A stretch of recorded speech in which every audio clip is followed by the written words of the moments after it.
Assalamualaikum warahmatullahi wabarakatuh. Apa kabar pemirsa ITTS Media? ITTS Media, media mahasiswa IT Telkom Surabaya. Saya Cak Edi.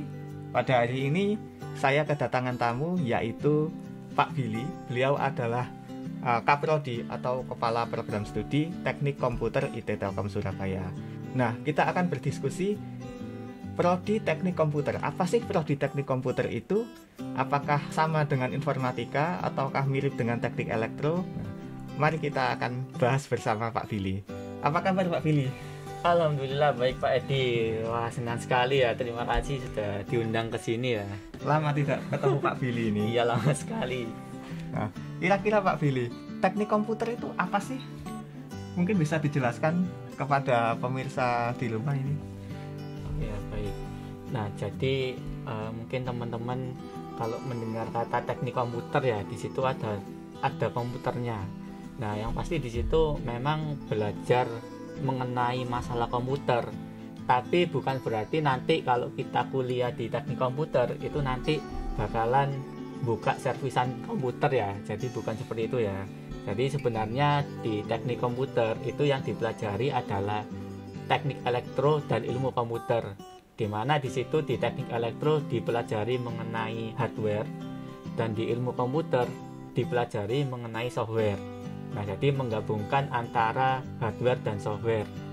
Nah, kemudian di samping itu juga dipelajari masalah jaringan. Jadi bagaimana sebuah alat atau sebuah device itu berkomunikasi antara satu dengan yang lainnya. Oh, seperti itu ya. Lalu apa bedanya dengan teknik elektro Pak Billy? Kalau di teknik elektro itu memang yang dipelajari itu sebagian besar itu adalah hardware-nya, jadi alat. Nah, kalau di teknik komputer itu juga belajar masalah hardware. Nah, tapi di situ yang dipelajari adalah hardware yang bisa dikendalikan dengan software. Lalu mungkin ada pertanyaan Pak Billy, apa bedanya teknik komputer dengan informatika? Oke, baik. Kalau di informatika itu memang sebagian besar yang dipelajari itu adalah di masalah softwarenya. Jadi meskipun di situ ada belajar sedikit hardware, tapi di situ memang yang dipelajari itu cenderung ke softwarenya. Nah, kalau di teknik komputer itu memang juga belajar mengenai software. Di teknik komputer juga diajari mengenai database. Nah, kenapa dipelajari seperti itu? Karena memang sebuah hardware umumnya kalau di teknik komputer itu berupa sensor ya. Nah, jadi sensor yang ada di hardware itu perlu kita baca. Mungkin juga perlu kita simpan datanya untuk data historikal atau untuk keperluan yang lain. Nah, makanya di situ di teknik komputer itu juga diajari bagaimana cara membaca datanya, kemudian menampilkan. Nah, menampilkan ini ada banyak ya. Ditampilkan di handphone, di Android, di iOS, di laptop, di website. Nah, itu di teknik komputer dipelajari ke sana. Nah, makanya di teknik komputer itu juga mempelajari software. Seperti itu, Pak Edi. Wah, menarik sekali ya. Lalu apa hubungan antara teknik komputer dengan teknik komputer jaringan atau TKJ? Biasanya kan ada anak-anak SMK jurusan TKJ. Nah, sepertinya banyak dari mahasiswa teknik komputer berasal dari TKJ. Nah, kira-kira apa hubungan antara teknik komputer dengan TKJ ini? Oh ya, jadi TKJ ini kan merupakan jurusan di SMK ya, TKJ, Teknik Komputer dan Jaringan ya, TKJ di SMK. Jadi memang kalau dari SMK jurusan TKJ itu memang lebih pas masuk di teknik komputer. Kenapa? Karena di teknik komputer sendiri itu juga dipelajari masalah jaringan.